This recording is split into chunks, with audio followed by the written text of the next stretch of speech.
Hey guys, how is everybody doing tonight? Oh, hey Vay, it's been a day. No, it's been a really good day, but I'm just exhausted. That's why this stream is so late. It was actually supposed to be a stream that was supposed to happen at like 2 o'clock, and no, the little wanted to snuggle, and so did Mama. So we did a mama-daughter snuggle time, and it was glorious. I didn't get as much that of the stuff I wanted done. However, I got a lot done, and it was great. It was so gorgeous outside today. It was like 75 degrees and sunny. It was like couldn't have been any more perfect. Sorry, I just have to put in my my Walmart order for tomorrow morning so that we have bread for breakfast and stuff. Oh. So yeah, we just have to we just have to place that real quick, but we don't I'm a bitch and I don't give a tip anymore unless the delivery is good. But hope everybody had a great day. So tonight we are getting into back into the NTSB report. Hi, baby girl. So much for that teeth brushing, huh? Hi. Sorry. Wait. Hopefully, what? Hopefully they find me this time. Find me for what? What did I do? What happened? Here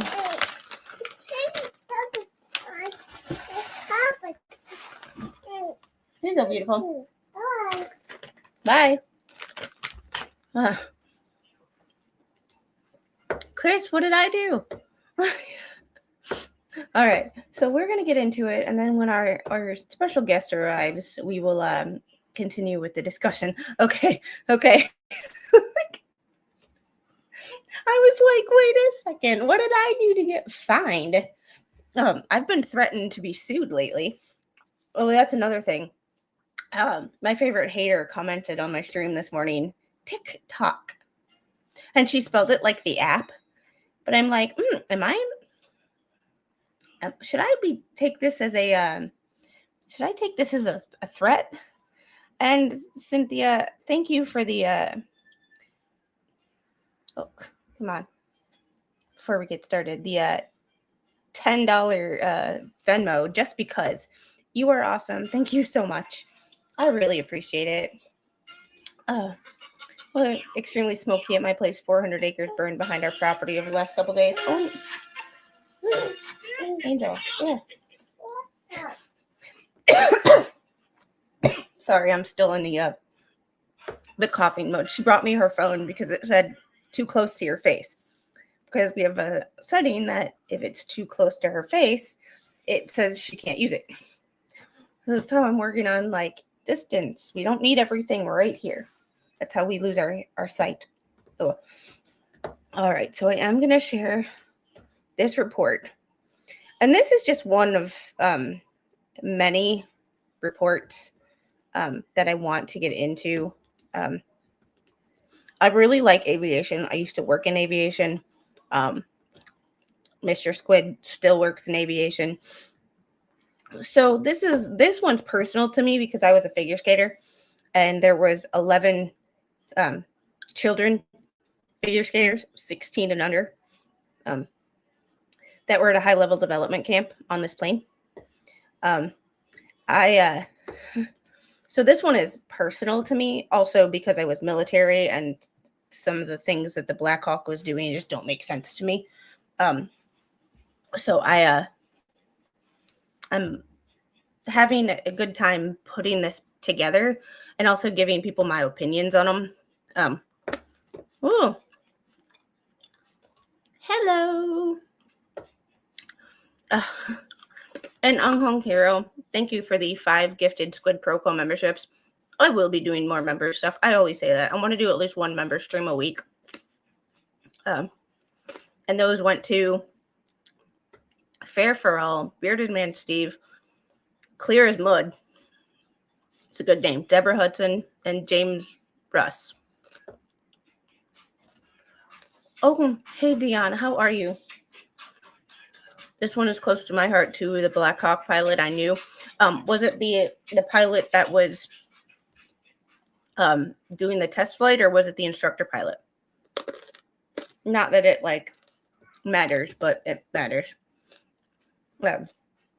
So, getting into this, we left off last time at this figure. I'm sorry, I have a cough drop. I need to chew up and swallow before I try to talk. Oh, yes. And today, from what I hear, is National Banana Day. If you know, you know.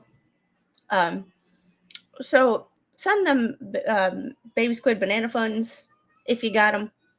And if you want to, I will post my Amazon link, because that stuff is, one, you know where your money's going, and two, it's stuff that I eventually going to buy anyway. So it's like things that that will be used. And exactly, because there's a thing about lately, people have been complaining, like, I have opinions, but I'm just going to reserve my opinions. But it's good when you give someone money, especially an online creator, that you know what your money's going for.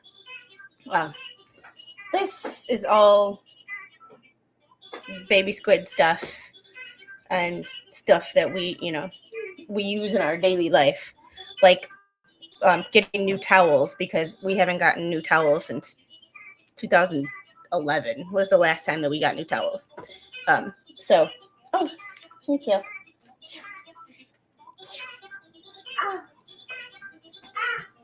Girl, what you been watching? I go like this, and she wants me to, wave it around, and she falls down like she's been.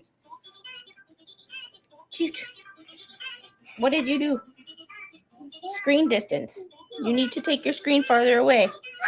You can't. You don't need it right up. You're fine. Okay. Come here, beautiful. Come here. It's good.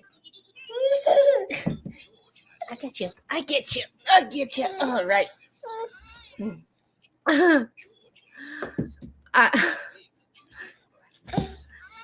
Ducking, and I'm pretty sure you didn't mean to say ducking.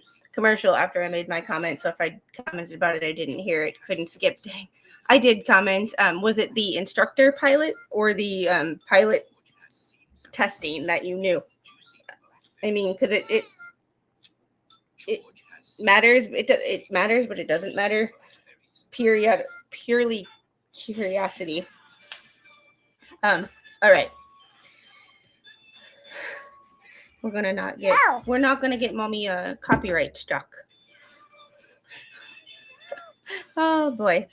I feel like that sometimes too, Baby Squid. Yeah. Mwah.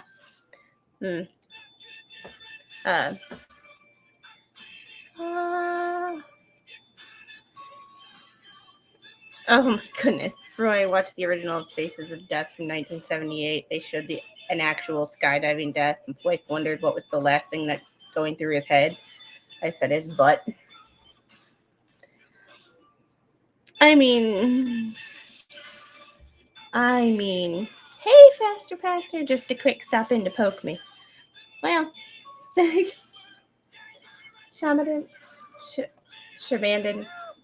Sorry if I mispronounced that. This one's also fairly close to home. I used to train a lot of Black Hawk flight crew chiefs, and backshop folks. This one, I feel like it hits the military community hard. It hits the civilian community hard because of the fact that there were children. DC is a popular airport. It's one of those things where it's like it's so many things, and it's like there's been things in the news about ATC being understaffed, or they changed the hiring practices, and I am following a lawsuit. I can actually, and I have read some of it on my streams before. I haven't read it recently just because there's been so much content. But this goes back 2019. 2020 was the fourth amended complaint. So I'm going to share this real quick. And there's Unhung Hero. There's a guy that I know. He used to be a DJ and for a radio station in Milwaukee. He lives in Houston now. He skydives like I used to go to Starbucks.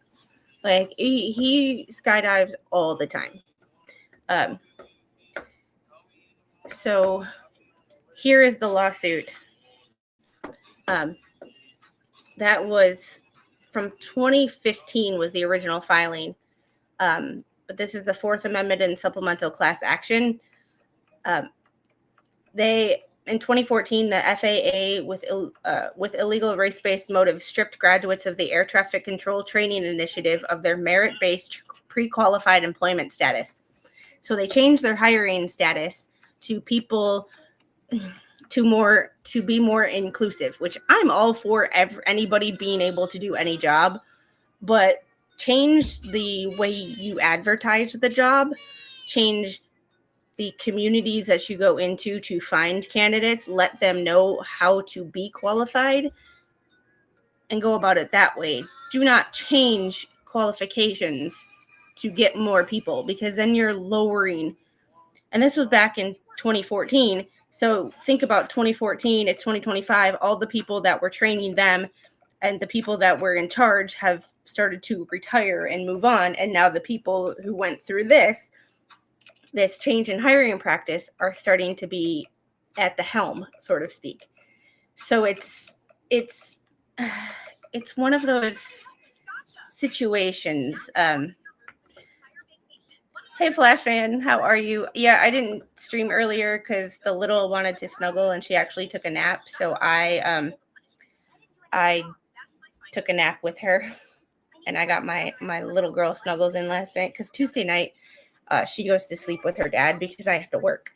So by the time I get home, they're both asleep, and so I get no baby squid snuggles on Tuesday nights. So when she wanted to take a nap today, I was like, I'm all in.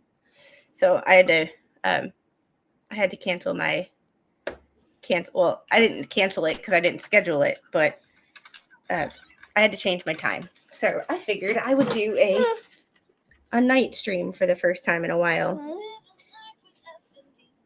And I'm pretty sure my guest that's supposed to be here is asleep.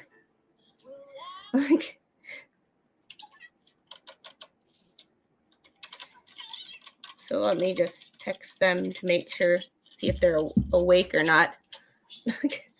So I am the type of feminist who believes everyone should be given the chance for the job, not the job. That's a me. I would believe that's classical feminism, not this modern day hijacked feminism thing that's going on. Like, I am all for everybody given the chance, but I'm also on like hi Deborah, how are you? Lowering the standards results in increased danger for critical tasks.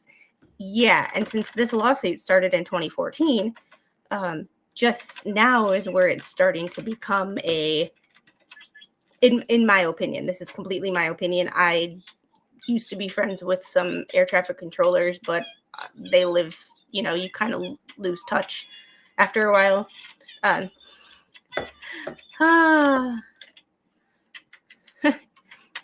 Thanks everyone for hanging out. Don't forget to leave your DNA on all the YouTube buttons. Oh yes. And I happen to know, I looked at my analytics, which I don't normally do. I looked at my analytics, and 33% of you who watch my videos are not subscribed. It's free. It helps me out, but I know like 5% of those are my hate watchers, the people who hate everything I do yet watch everything I do. So thanks for being here too. But for the other 28%, hit that subscribe button. It's free. We covered a lot of things on here. We cover things that are funny, but we also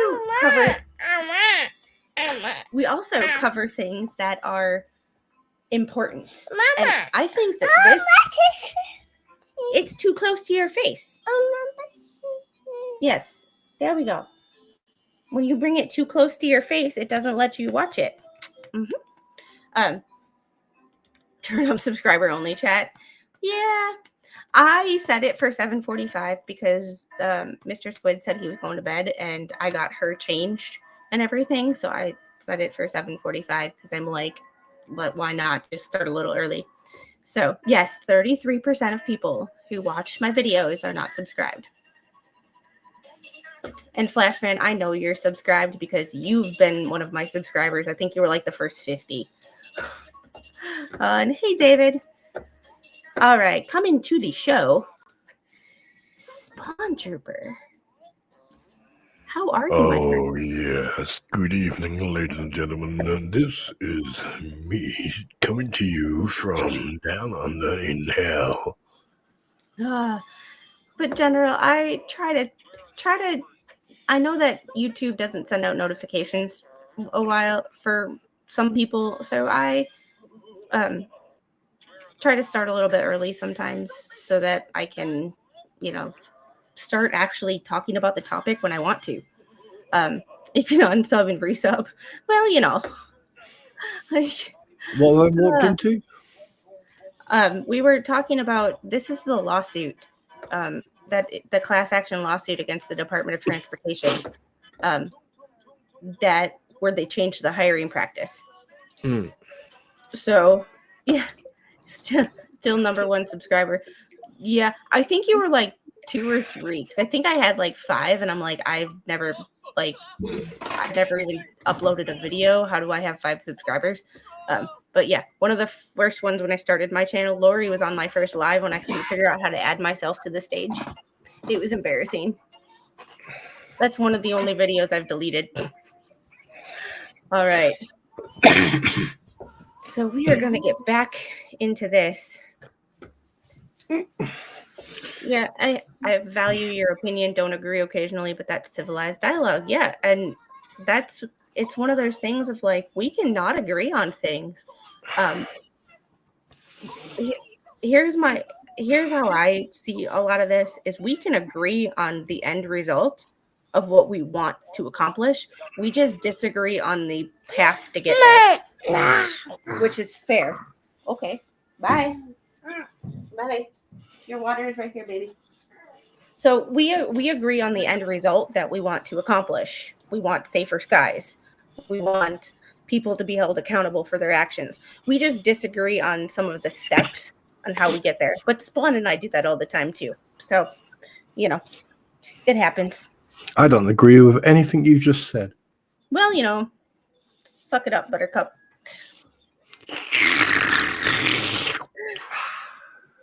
Both sides may have rested invalidated. Yeah, that's a shit show of a trial that I just don't even want to. I have this motto.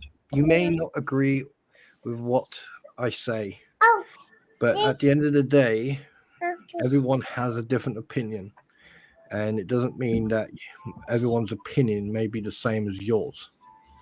So having an open mind and thinking clearly, is usually always a good start.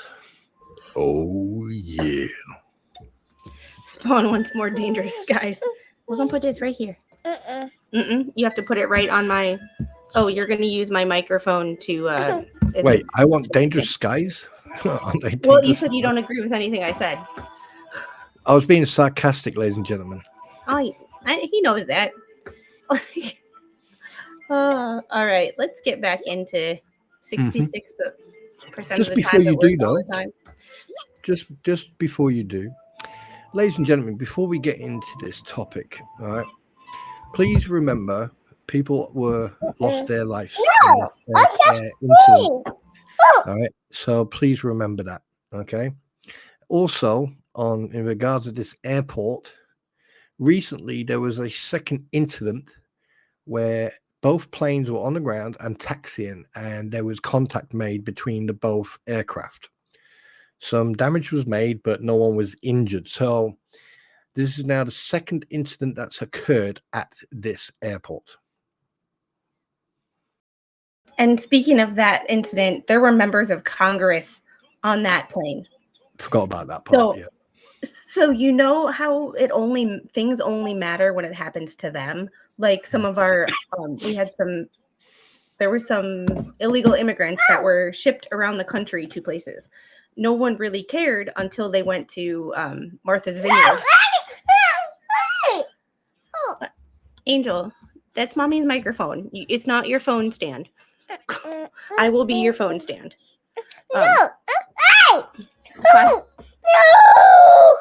Five people disagree with Squid. The other 95% are right. Angel, you can't use my microphone it's not going to work, Angel. It's not going to work. I'm sorry. It's not going to work. Like, it's just not. like she's trying to use my microphone as a phone stand, and it's just not going to work. So we left off. Well, and I'm gonna put you down on the floor. Then stop. No, you're not using my microphone as your stand. Wait, one. Roger. Excuse me a second.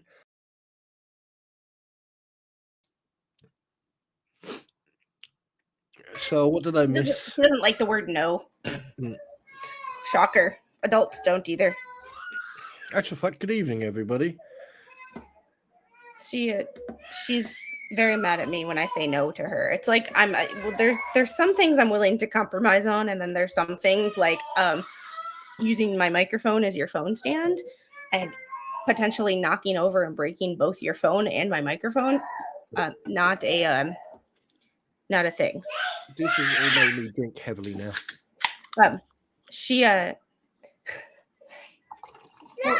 Stop. Oh yeah. Oh my goodness. So one of the things about it only matters when it happens to them. Now they've seen what, and I'm sure those congressmen will be more interested in this than they would have been otherwise, because it almost happened to them. So maybe something might change, because the definition of insanity is doing the same thing over and over again, expecting a different result. We keep doing the same crap in this country, and we're not getting any better at shit. I just can't. Congressman is responsible for the increase in flights traffic to Reagan and from, even with aviation authority pushback. That's a good point too. That's a good point. I think the biggest issue is here with as I've been doing some research on multiple incidents, including the Manhattan one and everything else. I'm starting to notice how can I put this? Especially with Ronald Reagan Airfield, especially with the ATC, I'm noticing there is a problem for sure with ATC.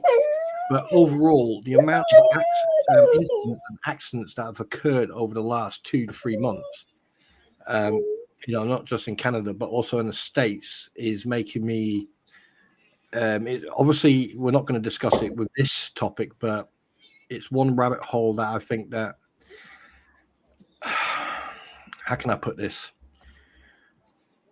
It's like everyone is starting to become very incompetent in what they're supposed to be doing.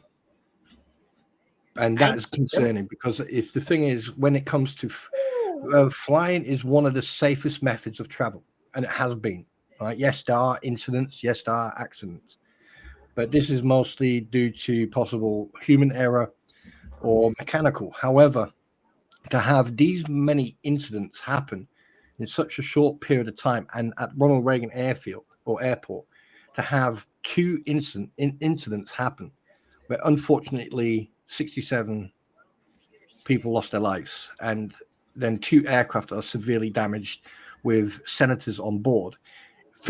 Questions now need to start being asked. Incompetence. And just adding to that, this is not an easy topic in the sense of how to fix it. There is some uncomfortable truths that we have to admit, and there's going to be pushback, and it's going to hurt people's feelings. But guess what? I would rather have people with hurt feelings and very few incidents than making sure everybody feels good and having people lose their lives because of incompetence. So yeah, you see, this is the perfect example of agreeing to disagree and to disagree to agree. Jeffrey Montgomery just put it in there. It's not becoming incompetence. It's that the people who are covering them are retiring or being let go for disagreeing with them. It's not just that, but at the same time, it's also about what we discussed last time we discussed this topic, is the training process, the vetting process. It's not just about people in the ATC. It's also about, ground crew, mechanics, pilots. It goes across the board.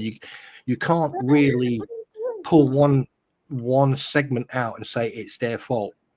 It goes across the board. I had a conversation with Mr. Squid about flying and why things are getting worse. And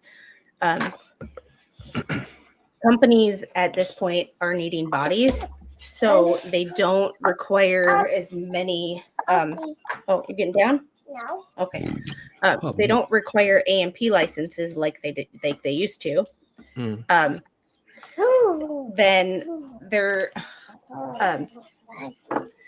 they are also people are retiring, and the people who don't have A&P licenses are now in charge. And I asked him point blank. I said, "Would you fly these days?" He said no. So if he is not willing to fly, neither am I. Yeah, and once again, General, that is part of it. I don't think that's the only thing. I also think it goes to work ethic, and aviation is a very demanding career. There's a reason why it took Mr. Squid and I almost 20 years to figure this crap out, because of the fact that he put so much effort and time into his career, and was not a very supportive person in regards of a relationship.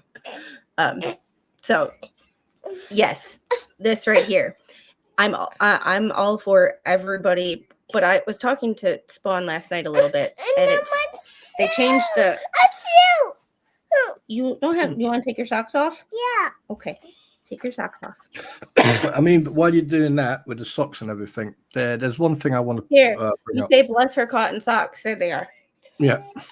Because I've been doing some research on this topic, because obviously, it's a quite serious topic to discuss.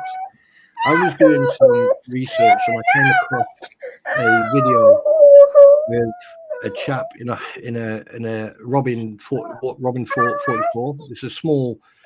It's not experimental, but it's a small helicopter. And what gets me is that something must have happened either with him controlling the aircraft, or there was a catastrophic malfunction in his tail rotor. And then it started, obviously lost control. And in the end, he ended up sort of, luckily he wasn't injured. He just had a bit of a couple of scratches and that. But he ended up losing the tail rotor and basically coming into contact with a small Cessna. Now, I'm not perfect. I'm not a pilot. I'm not anything with aircraft or anything else, but common sense prevails. I know for a fact when you get into an aircraft or any type of aircraft, may it be large or small, you always do a walk around and you check the aircraft. You also make sure that for a fact that if that aircraft has been worked on, right, If you start everything up and you suddenly have a problem with the controls or anything else, because taxiing an aircraft to an active runway, and going down a runway before you hit V1, if there's anything on, you can cancel the takeoff. Now, when someone gets into a helicopter and doesn't even do the checks, and then suddenly the helicopters do it losing control and doing circles, you have to start thinking competence, not just in pilots, but everything. Now, this incident here, from what we've discussed so far, one thing that we've taken away from this so far, I mean, we're still carrying on reading it, but so far what we've taken away from this topic is there's definitely an issue with communication, for one.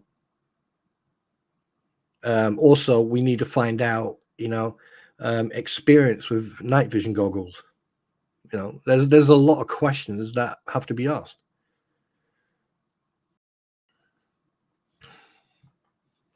You're muted. There we go. There's a thing about I have never personally been around. I've lived around 3 major airports in the US. I have never been around an airport that has helos intersecting a runway. So that to me is something that apparently is common in DC. However, I have never seen it. So it's blowing my mind that something that I think is completely and totally unsafe happens on a regular basis. Excuse me. Yeah. I've lived in 2 international airports, military airports, and I've living on a military base, living on a Navy base, working at a Navy airfield. I have still never seen a helicopter cross an active runway. In Norfolk. Never seen it. Milwaukee, lived right by the airport, worked at the airport in Milwaukee. Never have I seen anything another flying object cross an active runway.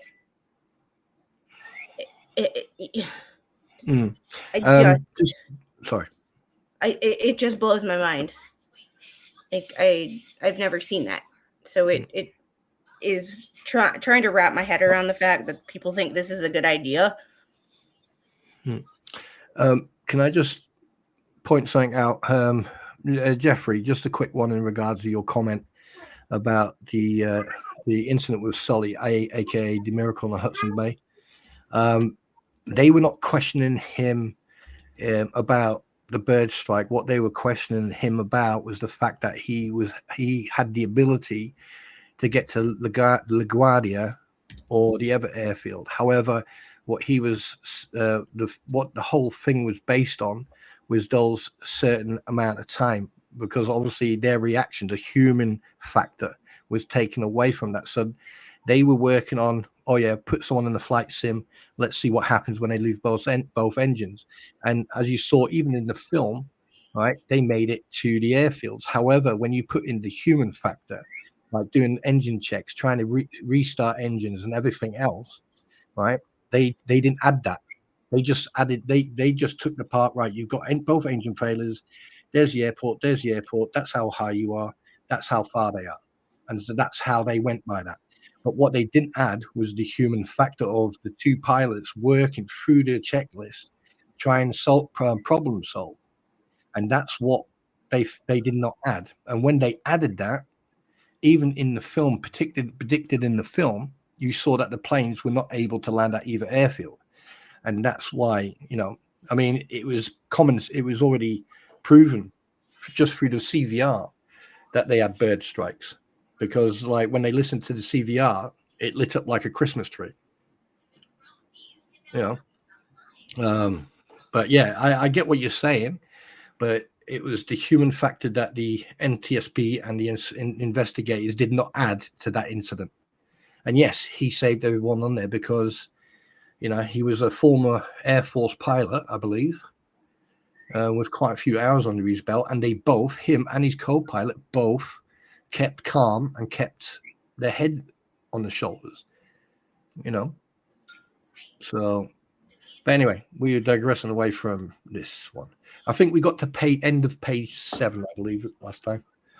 Yeah, this was the where we stopped, because we tried to stop at a good. Oh no, page 10. Yeah, sorry, my bad. This is where we stopped. Was this chart? So we were and looking at the helicopter routes. Yeah, over the and I think we read the bottom part. Did we read the bottom part? No, we didn't. Oh, okay. So, Figure 4 is an excerpt of FAA Baltimore Washington helicopter chart showing the area surrounding DCA. So it shows not only the bridges, but these right here are the altitudes that the helos are supposed to stay at. 200 generally and 300 over a bridge, obviously, so they can clear it. Just to interject very quickly.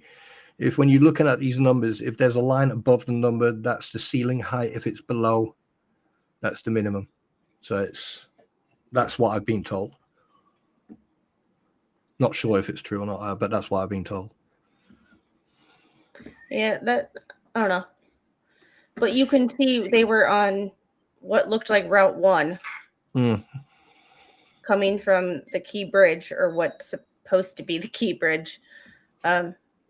Past the Lincoln Memorial, past the Jefferson Memorial, and right here is where. No, a bit further down. Yeah, just about around there. Yeah, there. Yeah, is where things went to. Things went to hell.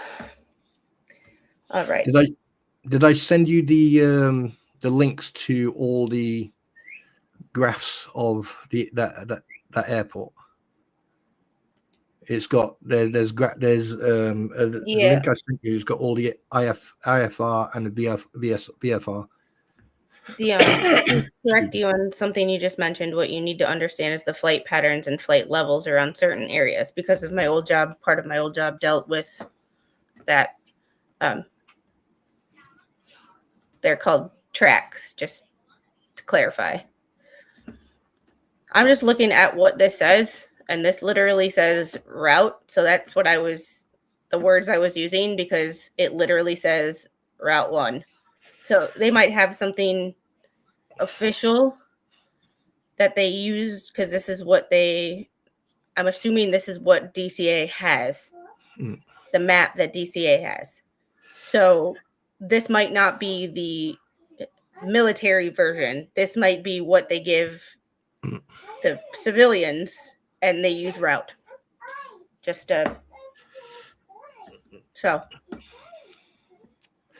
for the record, I'm not aviation qualified, but I'm a very fast learner.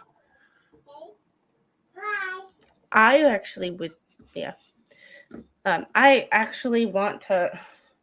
I need to contact one of my Facebook friends. He is a pilot, and he's had a knee surgery and some stuff, so he might be laid up for a while, and I'm wondering if I could get his comment on this. Who are you talking to? Hi. Bye. She's got her phone up to her ear like she was talking to somebody. All right. Route 1 then continues south of the Washington Monument, crossing the West Potomac Park and the Tidal Basin before following the Washington Channel along East Potomac Park, Haynes Point, the southernmost tip of the East Potomac Park, and located at the confluence of the Potomac and Anacostia rivers, is identified as non-compulsory reporting, and the area where Route 4 intercepts Route 1. Route 4 continues south to the Woodrow Wilson Bridge. So these two, they combine, and then all the way down south. I mean, yeah, this is what they give. This is what they give to the civilians, because this is what the NTSB has. So along the Potomac River's eastern shore with DCA to the west, south of Wilson Bridge, the maximum allowable altitude along Route 4 increases from 200 feet to 300 feet. According to post-accident information obtained from FAA Aeronautical Information Specialist, helicopter routes have no defined lateral boundaries and are drawn to depict linear paths along defined surface features in a manner legible to flight crews. Any applicable altitude and lateral distance restrictions are typically documented in the chart specifications or in warning boxes displayed on the chart. Potomac. I say it differently depending on what like the sentence I'm using. It's weird. It's like, it's one of those. It's one of those things where like pecan. If I'm talking about just the food, it's pecan. But if I'm talking about a pie, it's pecan pie. So I talk funny. I talk funny. It's just what I do. Sorry. I pronounce things differently based on the context in which they are being said. Don't know why. Just so happens to be the way I do it. Life. Airport information and emergency response. So this is, listening to the audio, I think the emergency response is handled very, very well by ATC. However, I don't think that the pre-accident stuff was handled very well by ATC. But so far, what I originally had thought going into this was exactly what I was reading. Squid's a Wisconsin. Like also, Squid. All right. DCA, located in Arlington, Virginia, is operated by the Metropolitan Washington Airports Authority and is the 24th busiest airport in the United States. That's crazy that it's the 24th busiest airport. Due to noise regulations, aircraft flight patterns follow the Potomac or Anacostia rivers. DCA maintains 3 operational runways. Runway 1 and 19 is the runway most commonly used for arriving and departing traffic and is 7,169 feet long with a width of 150 feet. Runway 15/33 is the second most commonly used runway and is 5,204 feet long and 150 feet wide. Runway 33 is equipped with a 4-light precision approach path indicator that provides a 3-degree visual approach path indication to the runway touchdown. The runway 33 PAPI was operational at the time of the accident. MWAA Aircraft Rescue and Firefighting was notified of the accident about 2048 when the air traffic control tower activated the alert phone. At 2050, the tower confirmed the location of the accident was in the water at the approach end of runway 33, and runway 1533 was subsequently closed. Aircraft rescue and firefighting rescue boats launched at 2053, and the first victim was located in the water at 2059. And here's trigger warning. Trigger warning that we will talk about things that are sensitive, but they must be said in order to learn what actually happened. Because, yeah, like I said, some of these answers are not going to be easy and are going to hurt people's feelings. And that's just the way it is. Yeah, I've got something for you as well that I can share my screen with. Yep. What you got? Stand by.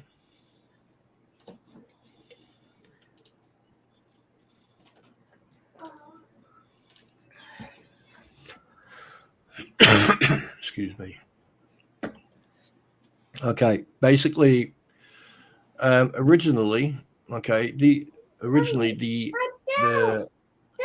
1 second, guys. I need to just make sure. Hold on 1 second. Right.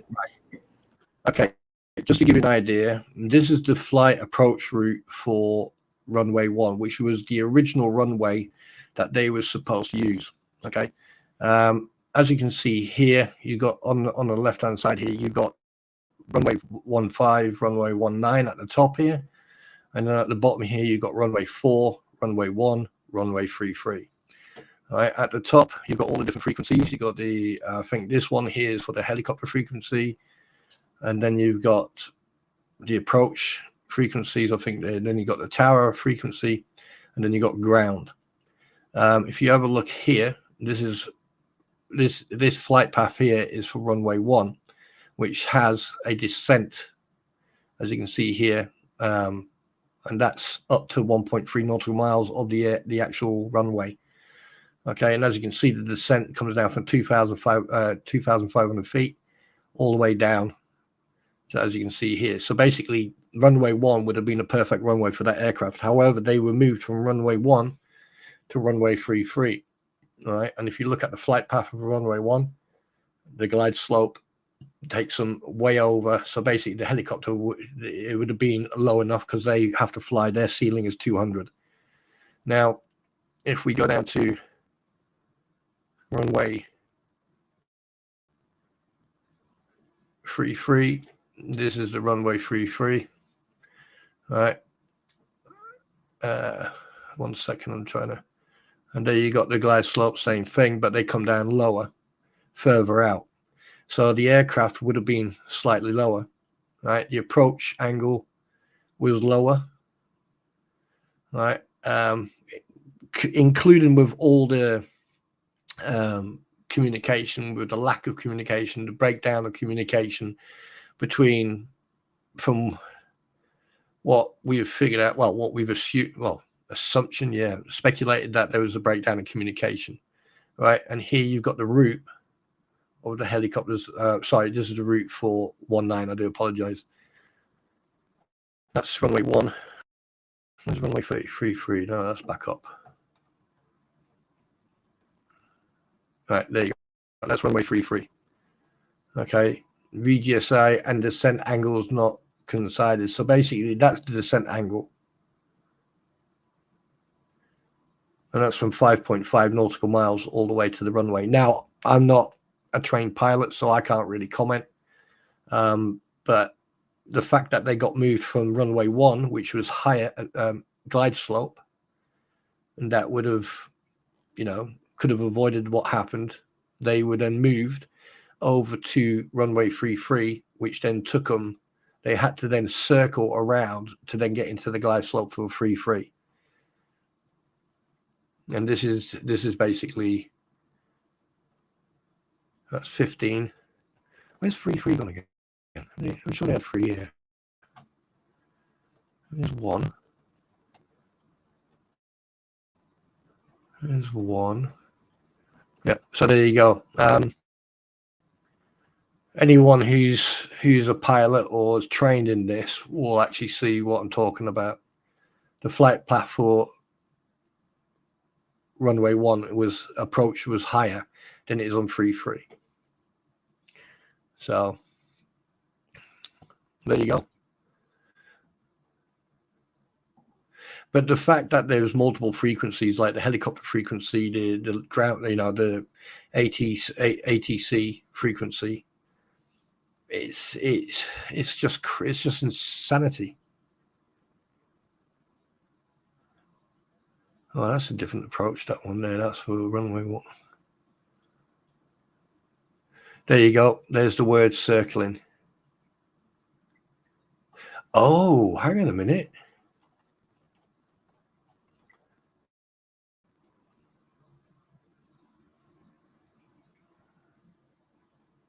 Elevation 14. Missed approach, do not exceed 200 knots. Runway 33, climb to 2,200. Runway 33, design. No, prohibited area P56, the one but north of DCA. Avoid surface till 2008. Okay. Descent angles not coincided. Angle 3%. Right. Category A. See, I'm going to start learning about this because I want to know about this. There you go. Squid, are you there?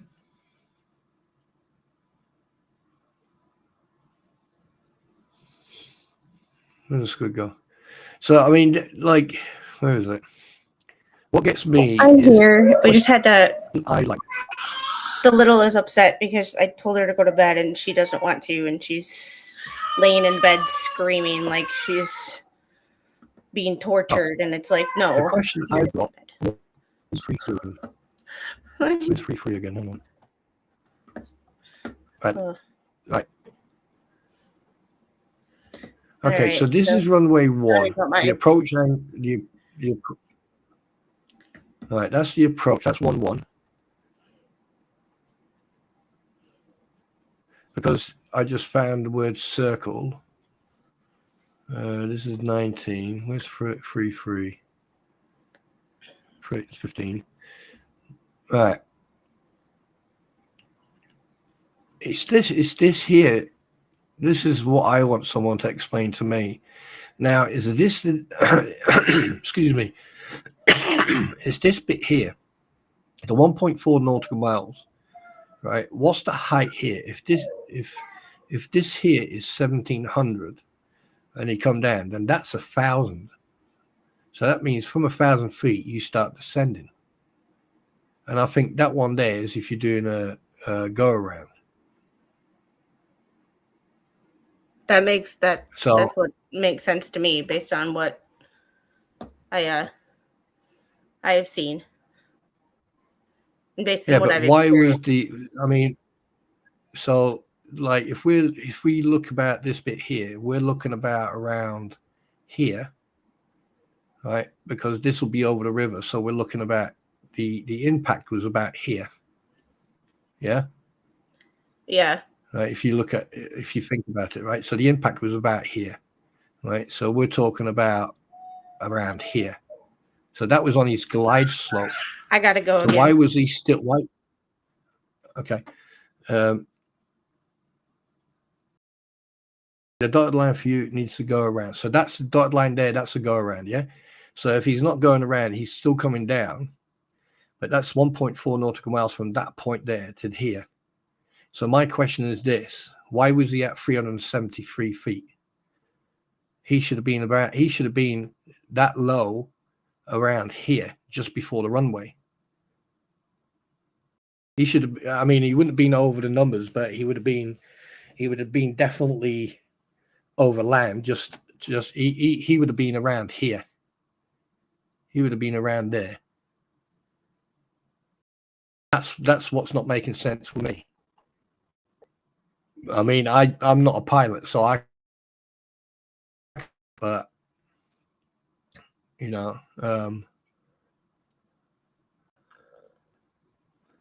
why was the healer above 200 feet? That's another question. I think they were 270. Yeah, you could. I'm going to stop sharing now. Is that one of the things you sent me? Say again? Is that one of the things you sent me? I can't remember. Yeah, I've sent you a few. Okay, because I'll send that one. I'll send that one to my friend who's a pilot, because he's technically on home right now. I'll see if he responds and what he has to say. He used to be one of my yeah, I'm the worst parent in the world because I want her to go to bed. I'm the worst mommy ever. Yeah, he was. Right, let me just get this one for you. Hang on a minute. You're fine. Shit, where is it? Let me just. Right, that one here. Right, this one here is. Oh no, it's the wrong one. It's the same one. Disregard. What I can't understand. Right, here's my question to this. Right, considering that we've read through everything, well, most of it. Right, here's my first question. How much experience did the captain have flying with MVGs, considering that he only had 470 plus hours and only 326 hours flight experience in that aircraft? So how many hours of experience with MVGs in an aircraft did he have? That's the first question. The second question is, now after the second incident at that airfield, right? What type of tests or refresher training, or because no matter what you say, there's one thing that happens with anybody is that you will have skill fade, and anyone in the military or anyone who's been in a type of environment will understand the word skill fade. is because once you've done your course, your training, you go to your job, you'll use your training, and then after a while you'll get into a comfortable habit using what you've been trained and other stuff that you've learned. Now, the fact that they were flying at 200, what was it, 278. They were at 278. The aircraft was at 370 something, but the aircraft was descending. Right. So my question is this: why was there no readback check in regards of like what aircraft they were looking at? That's point one.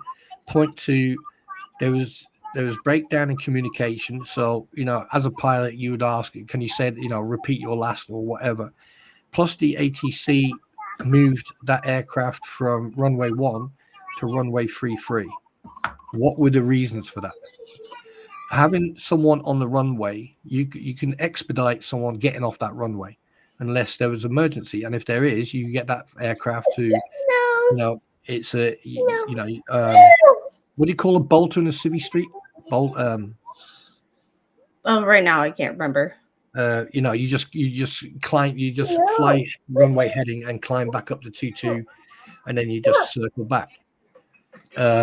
There's a lot of questions I've got. I mean, a shed load of questions, because like ATC, lack of communication, breakdown of communication, change of airfield, change of runway, flight height, descent speed, everything.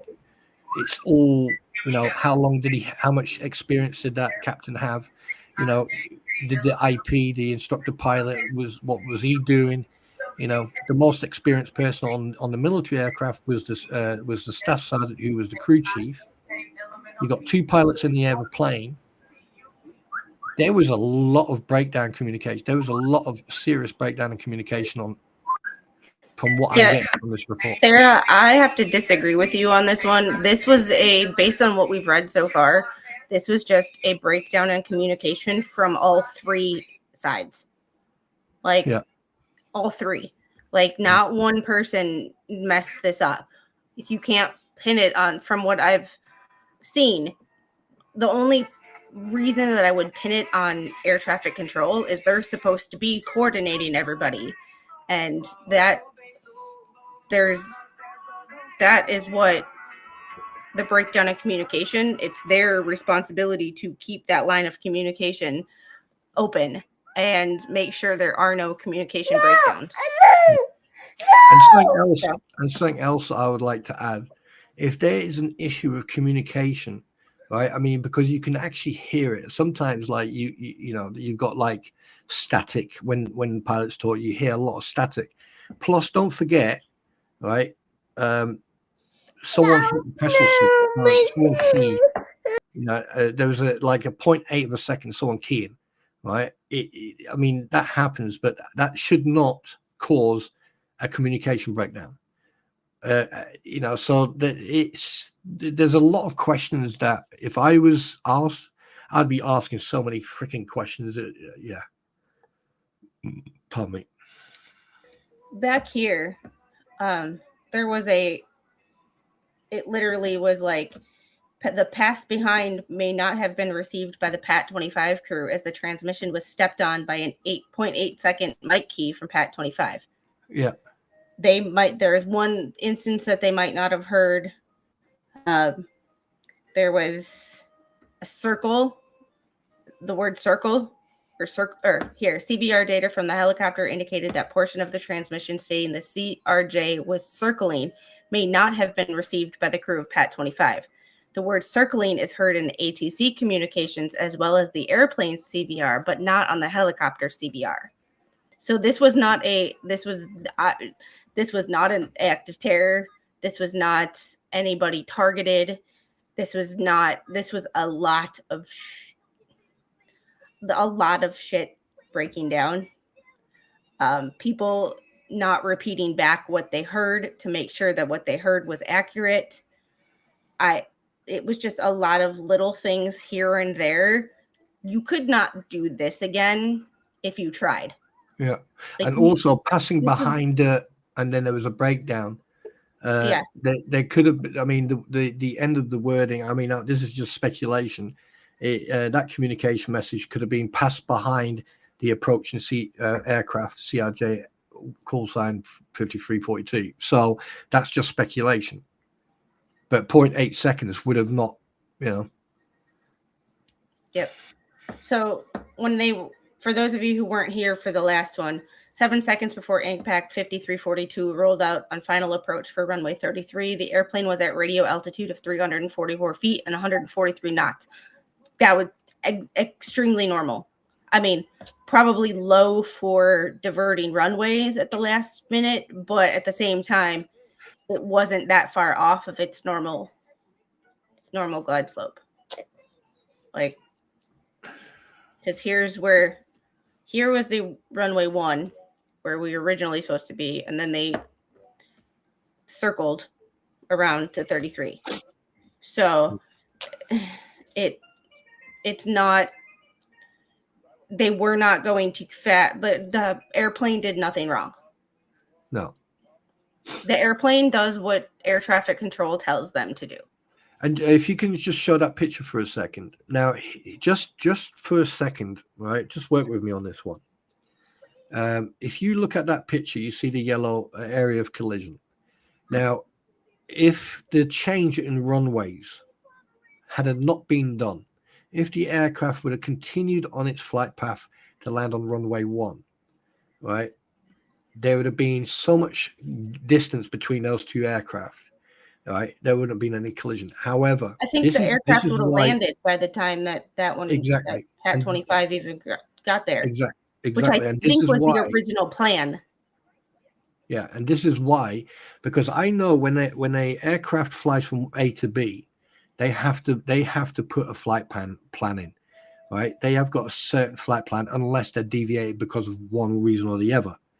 So my other question that I didn't mention last time, I'm going to say now: why would they, on approach 5-6 miles away from the airfield, why were they suddenly told it's not runway 1? Yes, okay. If you've got an aircraft taking off, okay, that aircraft would have taken off. Yeah, they would have said, by the way, 5342 on approach, possible turbulence from aircraft taking off. Okay, that's the type of communication you'd expect. But planes land every 45 seconds, so a plane will land. By the time it gets to the other end of the runway, while it's taxiing off the runway, you've got another aircraft landing. Right? There's a reason why there's a gap between each aircraft landing. So I've got serious issues about this change of runway. Even if there's an aircraft on there, they could have got that aircraft off. They had enough time. If there was an aircraft on there, expedite your turn onto taxiway, Yankee, blah, blah, blah, whatever. But somewhere down the line, there's definitely a breakdown in communication. Somewhere.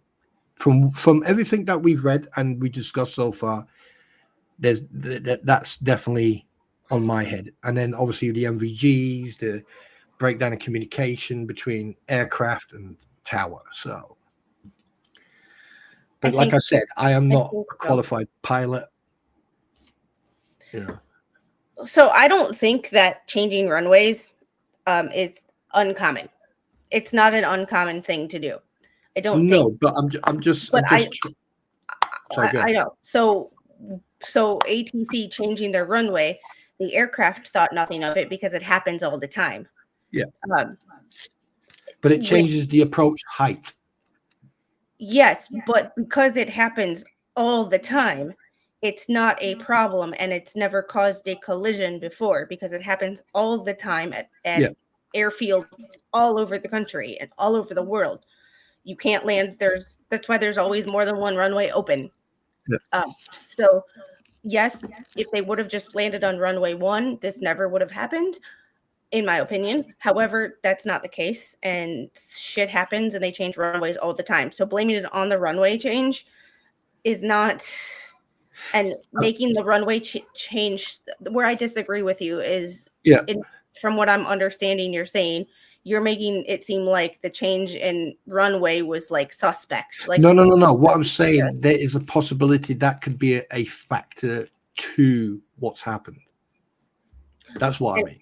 And here's my question too. If they were runway changes happen every day. You get a flight crew that starts in the morning at one location and ends their night. I can say they've been diverted at least once. Yeah. However, what was with the hours that Pat 25 had flying? There's also the thing of I've never seen at any air or runway or airport that I've ever worked on where a helo will cross an active runway. So how many times have they done this before? Not just with the NVGs, not just with the flight hours, but how many of those 340 something flight hours that one pilot had was in a situation like this? Yeah, but the thing is, what you have to also have to have a look at, they're not crossing a runway, they're crossing a flight path. But also what gets me, there's no word, there's no communication from ATC to Pat 25 in regard to their height, because the ATC would have a proximity radar. They would know exactly what height aircraft are. So I'm just being devil's advocate here. If Pat 25 is above the ceiling where they're supposed to be, if they're supposed to be at 200, but they're above 200, they're only 75 feet above 200. If they were, just work with me on this one. If they are at 200 flight path, right? So ATC says Pat 25 descend, expedite descent to 200, right? Pat 25, Roger, they dive down to 200 and continue flying. The place of impact, they were at 278, was it? Yeah. So that means within just a couple of hundred meters, 5342 went from 373 to 270. Sorry. So that would have, even though hypothetically, if they'd have been at 200, it would have been quite close. Even if they were at 200, it would have still been quite close. It would have been a close call, but not, and it would probably freaked out everybody, but it wouldn't have been catastrophic the way it's been. And poor Marine, I don't know if you're being facetious, but there were 3 Russians on the plane. Vadim Namov, Yevgenia Shishkova, and Ina Volenskaya. So there were 3 coaches that were there were 3 Russian coaches. So you say that, but there was actually Russians on the plane. So you say it as a joke, but people thought that because there was actually Russians on the I mean, thinking about do you know what? There are so many freaking questions I've got, because perfect example. We may not agree on some stuff, but I'm looking at this now that I've gone from saying about, if they would have been at 200 feet, blah, blah, blah, blah, the plane would have been descending. It would have still been descending. It would have been a freaking close call. So runway, I'm opening up my own freaking rabbit hole here, because it's not computing, because I sort of see what you're saying, but still, it's one of those things where when you keep repeating it, all I'm hearing is that you think that the change of runway was not like. No. The change of run. No. I'm just speculating. I mean, like, at the end of the day, change of runways. It in a way it did have a factor, because what I'm trying to say is that runway 1, the approach angle or the glide slope for landing there is different, higher than it is at 3.3. So that's all I'm saying. Yeah, but however, because they change runways all the time, Yeah. The altitude difference is not ever seen as an issue because they change runways all the time. So I'm pretty sure they go from runway 33 to runway 1 if they're far enough out. So it happens. Yeah, that traffic pattern is way too congested for flight safety.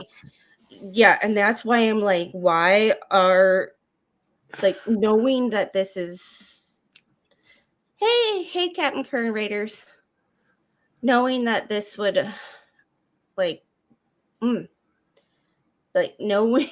knowing that this is so congested, was it conveyed to Pat 25? See, and this is my rabbit hole, because change of runways happen all the time for civilian pilots and civilian ATC.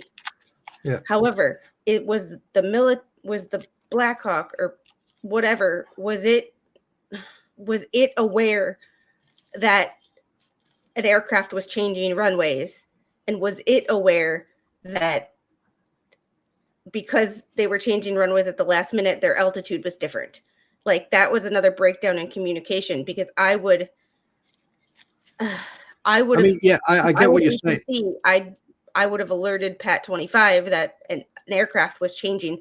So you might have to change what you are doing, because you.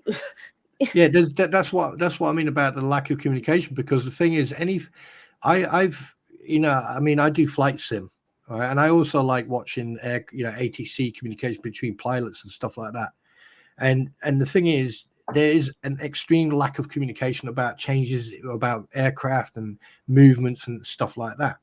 And obviously we've already discussed about the NVGs. Like, I would really like to meet someone who is serving in the Army Air Corps or as a pilot, helicopter pilot, who uses the NVGs, because I don't know what it is, but it keeps bringing me to this captain who he's only had 400 God knows how many hours. 326 of those hours have been flying an aircraft. How many hours has he flown with NVGs? Because NVGs they take away your what you call it, Peripheral vision. Yeah. So there's a lot of factors here, but communication wise, there wasn't a lot. From what I've read, what we've gone through so far, there wasn't a lot of communication, and some of it was garbled. And I've listened to that video that we're not going to show, but I listened to that video, and I literally had to turn it up all the way to hear what was being said, and there was hardly anything about change of about aircraft approach, or Pat 25, you needed expedite your descent, you have aircraft approaching from so and so from height so and so. There was none of that. Yeah. So until they've actually completed this investigation, technically all we can do is go through this report here, speculate. We can't assume, we have to speculate. Yeah. And this is the preliminary report. The final report was not done as of earlier today, because I keep checking. So, yeah. All right, getting back to the report before we go down any more rabbit holes. Yeah. Recovery. Yeah. Go for it. Recovery of human remains, trigger warning, was conducted by divers from the FBI's Evidence Response Team, DC Fire and EMS Department, Metro Police Department, Maryland State Police, Baltimore City and County Police Fire, and Randive Inc., under contract to the U.S. Navy Supervisor of Salvage and Diving Operations, Prince George's County Police Divers, Maryland Natural Resource Divers, Maryland State Fire Marshal Divers, Anne Arundel County Fire Department Divers, and Maryland Transportation Authority Police Marine Division. The District of Columbia Office of the Chief Medical Examiner conducted autopsies of the civilian crew, and toxicology samples were sent to FAA's Forensic Sciences Laboratory, Civil Aerospace Medical Institute, for analysis, as is standard practice. Civilian passengers were examined by the DC Medical Examiner. The Armed Forces Medical Examiner conducted autopsies and toxicology testing of the military crew. All right. Recovery operations and aircraft exams. The wreckage of both aircraft were located in the Potomac River in depths ranging between 1 and 8 feet, depending on tidal conditions. The helicopter wreckage was about 3,730 feet southeast of the approach end of runway 33 and included most of the major structure. The airplane was fragmented into several pieces centered about 2,345 feet southeast of the approach end of runway 33. The outboard left wing was recovered away from the main airplane wreckage, about 2,790 feet southeast of the approach of end of runway 33. The Army Corps of Engineers and the U.S. Navy Supply Salvage surveyed the accident site using sonar and divers with helmet cameras. Subsalv was assigned responsibility for aircraft recovery operations, which the NTSB supervised. The wreckage was also recovered into a secured hangar at DCA. I mean, this is where it gets real. Like, this is where it's like, you read the first part and you're like, yeah, it's hunk of metal, hunk of metal, hunk of metal. Yeah. You know, people talking. But like when you read this, it's like 67 people, 11 children. Yeah. Like, and not only the children, but their parents. Yeah. Do you want me to read the next part? Sure. Aeroplane. The aeroplane sustained extensive water damage, impact damage, most of the structure. The fuselage was recovered in 13 major sections, comprising the entire length of the airplane. From the radome in the nose to the aft fuselage and tail cone, 2 areas of damage were noted to the lower right side aft fuselage, wing to body fairing. There was a puncture in the right side of the fairing, about 10 inches by 8 inches, and a slash through lower surface of the fairing. Internal structure and lavatories access door about 29 inches long by 2 inches wide, an approximately 2 foot long section of one of the helicopter's tail rotor blades was embedded in the slash. See figure 5. For reference, 12 inches is about 30 centimeters. That's what she said. So there's a standard ruler with 12 inches. So you can think about what 29 inches would be is a pretty long, you know. Sorry, I had to get my stuff out for tomorrow morning because I have art therapy in the morning and we have to. It's all right. Don't have to apologize. Oh yeah. Right, let's scroll on.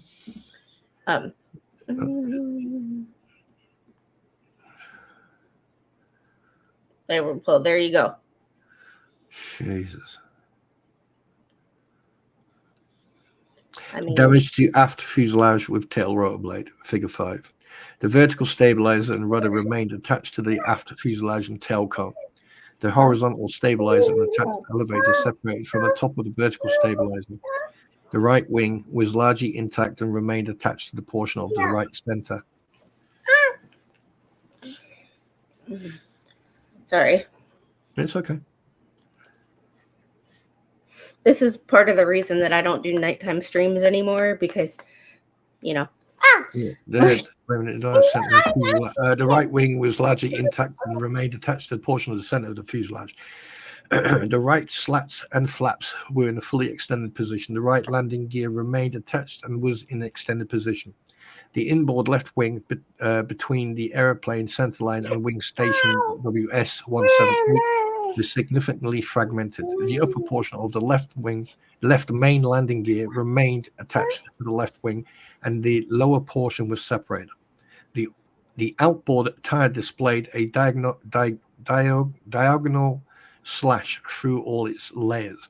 The outboard left wing from the wing station 178 to wingtip was separated and recovered in the debris field.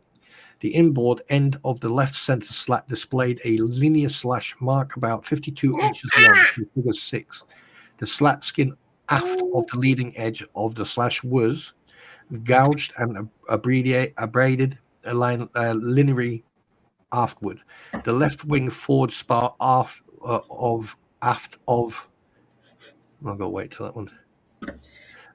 Spar aft of the slat was also cut along the same diagonal line, and the interior wing structure was damaged and deformed aft and inboard.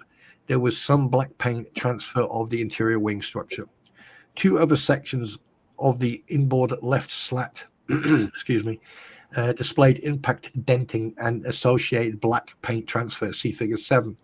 Various pieces of fibrous materials were found in multiple sections of the aeroplane, including the left wing and vertical stabilizer. Samples of the fibrous material were collected and documented and identification at the NTSB Materials Laboratory. There's the wing. Christ. Sorry. Close-up view of slash mark displayed on left outboard slat. And outboard slat, yeah. It's like if it's just a piece of paper. Yeah, it literally is like. Yeah. It looks like you were to take a piece of printer paper and just. Yeah. I'm gonna because one of the reasons that so I don't really go through this report much before I read it is because I can't today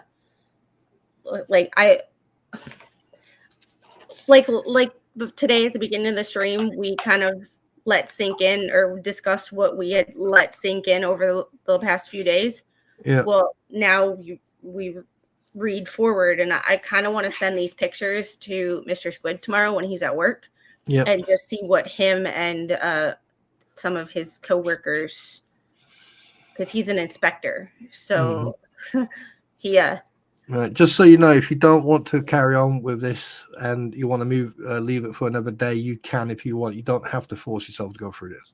No, it's like it's just that reminder that we take certain things for granted, and not that people got complacent, but this right here is why hiring practices need to be strict. You need to have the best people in these positions at all times. This is not the kind of thing where it's like you can hire someone and to fill a quota, or you just need bodies and seats.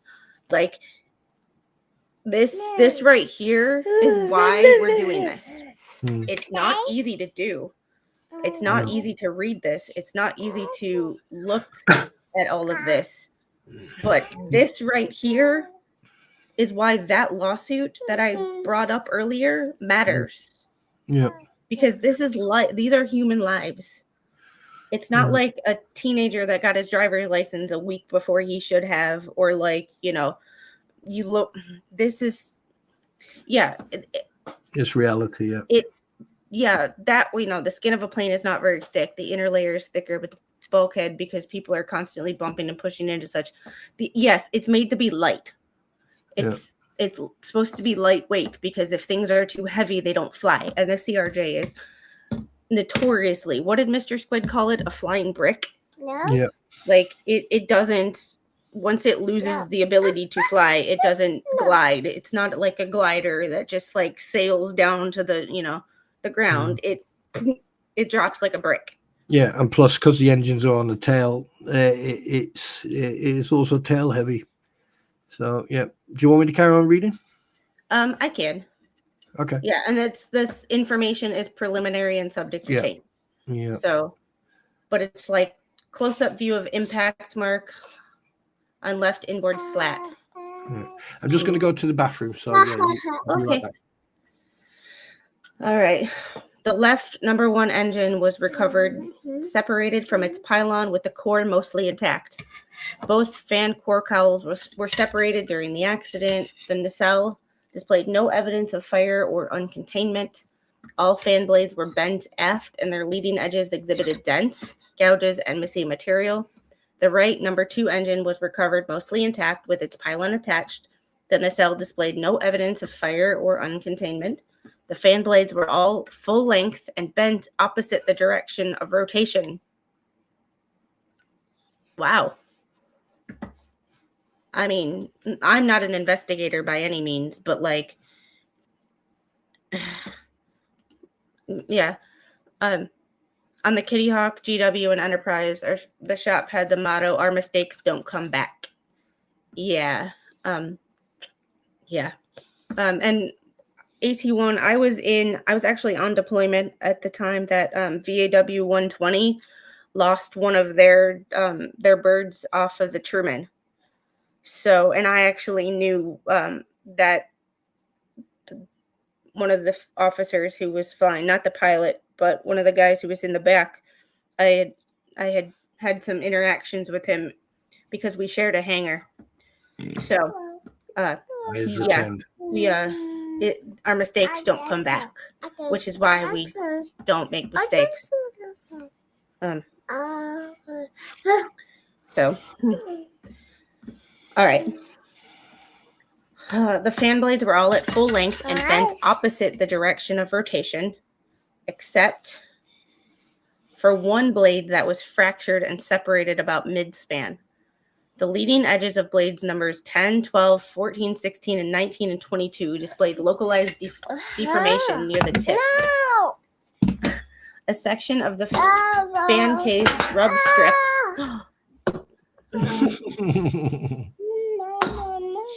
Yeah, no. You're supposed to be asleep. I'm asleep. You're supposed to be asleep. Yes, which means you're going this way. Go to sleep. Close your eyes. She's fighting it hardcore. A section of the fan case rub strip was rubbed away from the 8 to 11 o'clock locations. The airplane's TCAS transmitter receiver, communication management unit transponder, air data computer, and exterior light bulbs were retained for additional examination. The helicopter came to rest inverted with the tail structure separated from the fuselage around the tail transition section. The main fuselage had fractured into multiple pieces and was primarily held together during recovery by cabling, hoses, and remnant structure. The two internal crash-resistant fuel tanks were present in their normally installed location. The right internal CFT was partially detached, and the left internal CFT remained attached to the airframe. The tail boom was intact and exhibited damages limited to wrinkled skin. The vertical fin was mostly intact, except for its upper end, which was fractured and deformed to the right. The stabilator was intact and exhibited impact deformation in the forward direction about the middle and aft end of the stabilator. When I'm reading this, my brain is trying to think of like what that looks like. Stabilator, isn't that the on the tail of the helicopter? Isn't that the wing, that little wing that goes across? Isn't that the stable? No, it's like the. No, I think I didn't work on helos, so forgive me if I'm screwing this up. Stabilator. Like on a helicopter. On a. So poor Marine crew chief told me once, if it's not leaking hydraulic fluid, then we worry. Me, okay, man, let's just get there in one piece. The thing about it is if you're on the ground and it's leaking, what generally happens is that's okay because everything's depressurized. If it's pressurized on the ground, it's going to explode when it gets the air pressure. So if it's leaking on the ground, it's generally a good sign. If it's leaking in the air, that's when it's a bad sign. But the stabilator is that wing on the back of the Black Hawk. That's the stabilator. You know the wing on the tail boom. That's the stabilator. Like I said, I worked on E2s. I'm a I can tell you about E2s. I can't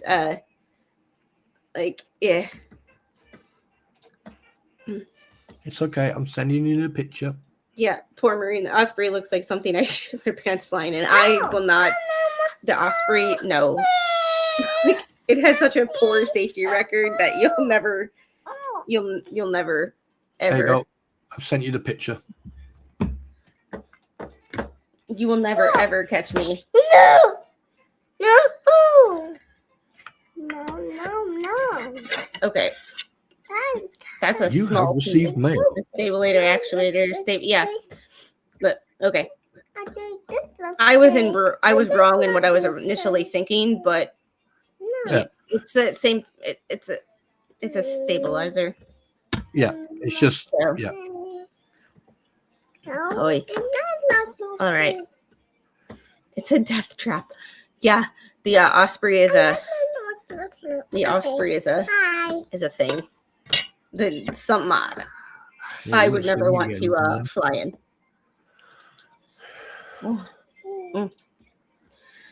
The main gearbox remained attached to the structural roof beams, which had separated from the main fuselage. The main gearbox housing was whole, and the main rotor shaft remained installed. The main rotor hub remained installed on the main rotor shaft. All 4 rotor blades were fractured near the hub, which obviously makes sense. The tail rotor hub, inboard and outboard retention plates were recovered as an assembly and remained installed on the tail rotor gearbox output shaft. One of the 4 tail rotor blades remained mostly intact, but exhibited damage to its tip and trailing edge. Remnants of the other 3 tail rotor blades remained in the retention plate assembly. The cockpit area was heavily fragmented. That right there, once again, is one of those statements that, like, when you think about what that means, like, when you think about who is there, it's just one of those. The only thing I can hope for is that everybody never saw it coming and had quick. Yeah, they didn't feel it. Yeah. That's the only thing you can hope for in a situation as such as this, because the left seat pilot's barometric altimeter and horizontal situation indicator were found separate from the cockpit area. The left barometric altimeter Kollsman window read between 29.88 and 29.89 inches of mercury. A portion of the right seat's pilot instrument cluster was found separated from the cockpit structure but remained connected via hoses and cables. The right barometric altimeter Kollsman window was set to 29.87. Both left and right barometric altimeters, as well as the left and right radar altimeters and their antenna, were retained for additional examination. The electronic standby instrument system was found partially separated and remained attached via wiring. Oh, that's some strong wiring. The glass cover was fractured, but the screen was not cracked. The ESIS was retained for an additional examination. The pilot pedostatic system was highly fragmented with fractured pieces found in the cockpit area. AT1, I haven't said that word in 15 years. Jesus. Was highly fragmented with fractured pieces found in the cockpit area of the main wreckage. One whole pedostatic probe and one partial pedostatic probe were recovered, both of which were separated from the helicopter fuselage. The pedo and static lines from the left and right side pedo probes were traced along the airframe and exhibited fractures in multiple locations. The fittings at the unions along these lines were checked for security and confirmed to be tight. The fittings on the fractured pieces of the pedostatic system were confirmed to be tight, except for one fitting for a pedo outlet line found near the cockpit nose wreckage. This line and the 2 pedostatic probes were retained for further examination. The aft portion of the number 1 left engine from the diffuser and mid-frame assembly to the tail cone was recovered intact with no evidence of external fire or uncontainment. Additional pieces recovered by dive teams included the accessory gearbox, 1 compressor case, half the compressor stage 2 bladed disc, the power takeoff shaft, bevel gear, 2 pieces of the main frame, and the swirl frame. Like I said, this would get a little technical and we might not understand everything that we're reading. Even in aviation, I did not work on helos, so even I am like, huh? Huh? Yeah. Yeah, that's, I mean, honestly, like, I really hate to be morbid like that, but that's the only thing that you can hope for, is that they didn't feel any pain. Yeah. Because, luckily for us on an E2 and me being short, I could barely reach the one by the cockpit. I could barely reach it, but it wasn't my system anyway. It was AE's problem. So, but I haven't said that word in 15 years. So when I saw it, it was like, holy crap, throwback. Like, I'm having to throw my aviation hat on here, and I've had, let's see, another TBI and brain surgery between the time that I worked on all this stuff and now. So you have to forgive me. And a college degree in a completely separate issue. I am halfway to an aeronautical engineering degree just based on this training I had in the Navy, but I don't want it. And after this, I really don't want it. No. No. Excuse you, ma'am. Can you? Is it time for sleep? No.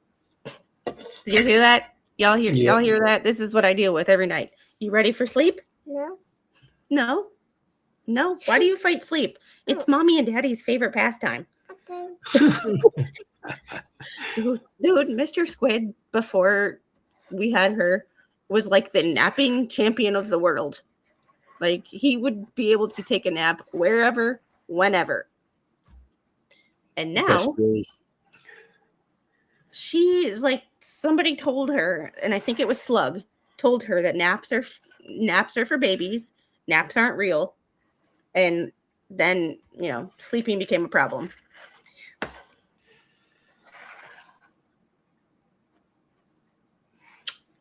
Had to do that where she, she said nope. No Go problem, to sleep.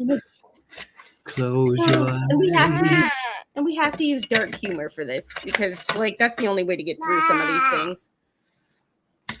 Like, and working in a hospital, I've become accustomed to death and to people not making it, checking in but never checking out. However, General.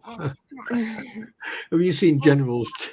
Yes, that's why I did this. But I have to hide that from her, because that's the last thing I need her doing is people off. Yeah. I know. And I know I can tell you to go F yourself, and then 5 minutes later we're friends again. The best way to keep it clean is General T, go away in small jerking movements. Naps are the greatest. I can't believe I used to hate taking them as a kid. I want all those naps back. Yeah. JKD Buck, I saw a meme one time that stuck with me. It was like, naps, go to your room, and no phone and no TV. My childhood punishments are my adult goals. Go to your room and don't talk to anybody. Yeah. Yes, ma'am. I used to get that every day. like that's my favorite time. Hanging out, talking to no one. Like, somebody. That's why when people ask me, did I see this person stream? Did I see this person stream? It's like, no, if I've had more than one stream in a day, I don't want to people.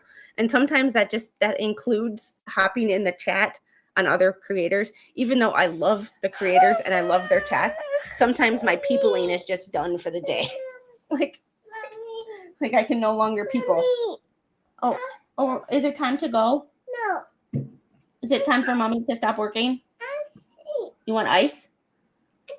Okay. Do you want me to carry on reading from? Yes, I will. Go where there we go. What? I'm gonna grab her a piece of reusable ice. Have you done the aft portion of number 1? Yes. Yes. We were at the output drive. All right. Okay. The output drive assembly was separated from the engine but remained attached to a portion of the helicopter torque tube. The aft side of the output drive assembly contained the fractured end of the power turbine drive shaft. Big words. The helicopter drive shaft was fractured in front of the engine's output drive assembly. Number two, the right engine appeared intact with no evidence of external fire or uncontainment. Hand rotation of the output drive shaft resulted in corresponding smooth and continuous rotation of the power turbine. This information is primarily that word and subject to change.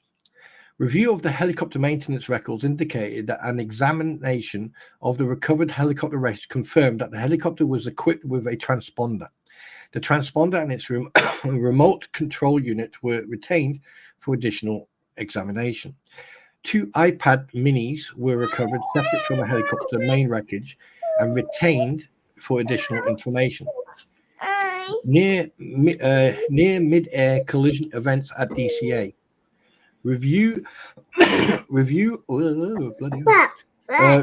of information gathered from voluntary safety reporting programs along the FAA data regarding encounters with helicopters and commercial aircraft in the DCA from 2011 through to 2024 indicated that a vast majority of the reported events occurred on approach to landing. Initial analysis found that at least one TCAS resolution advisory RA was triggered per month due to proximity to a helicopter. In over half of these instances, the helicopters may have been above the route altitude restriction. 2/3 of the events occurred at night. A review of the commercial operations, instrument flight rules, departure and arrivals at DCA between October 2021 and December 2024 indicate a total of 944,179 operations. During that time, there were 15,214 occurrences between commercial airplanes and helicopters in which there was a lateral separation distance of less than 1 nautical mile and vertical separations of less than 400 feet. There were 85 recorded events that involved a lateral separation less than 1,500 feet and vertical separation less than 200 feet. See what I was talking about that earlier on about the separation less than 200 feet. The data indicated that between 2018 and 2024, runway 1 accounted for about 57% of the runway's arrivals. Runway 19 accounted for 38% of arrivals. Runway 33 accounted of about 4% of arrivals, and runway 15 accounted for less than 1% of arrivals at DCA. Runway 15 accounted for about 5% departures from DCA. Safety actions. On January 31st, 2025, the FAA issued a notice to airmen, NOTAM, prohibiting helicopters traffic from operating over the Potomac River near DCA from the services up to and including 17,999 feet MLS, with exceptions for life-saving medical, active law enforcement, air defense, or presidential transport missions. If such missions are required, civilian aircraft will not be allowed in the area. The most recent version of the NOTAM 5-4379 was issued on February 19th, 2025 with updated dimensions for the temporary flight restrictions. The NOTAM is in effect through March 31st, 2025 at 23:59 UTC. On March 11th... Okay, I just want to say something. That incident that happened at DCA with the wingtips on the aircrafts colliding on the ground, when was that? Let me check. Not to say that these things are correlated, but you notice how everybody's hyper aware of safety until March 31st? And then when things go back to business as usual? Well, I think this was posted a few days ago. But it was after March 31st. It was in April. Yeah. But it's like not saying that, a flight or a collision on the ground and a collision in the air are the same by any means. However, there's nothing that I could find anyway. I just checked to see if the final report is in every day. And I didn't see, I know it's probably not going to be done for, a long time because they take their time. But at the same time, I check just so I'm not missing anything. And I have not seen anything at DCA until you told me about that. And it's just like everybody's hyper aware of safety while this NOTAM is in. But now when that's over and things go back to quote unquote normal, something else happens. Is that I'm not sure when it happened, but no, it wasn't about, they didn't have any issues with landing gear. Basically, one aircraft was taxiing, the other one was standing still. And then the one that was taxiing went past the other aircraft and both wings hit. I've actually got the video. I've sent you the video, by the way. So anyway, on March 11th, 2025, the NTSB issued 2 urgent safety recommendations to the FAA concerning the helicopter routes near DCA. So basically, they've had all those issues. Oh, aircraft owner operation. I think this is just the this is the pink slips of each aircraft. Yeah, but this also has the weather information. Oh, so, right, okay. VMN, nautical miles clear. Type of flight plan filed, IFR. 10 degrees Celsius. Altimeter setting 29.9. Yeah. I mean, so that was their plan. So it wasn't like, So you got the right. Okay. So, yeah. Yeah.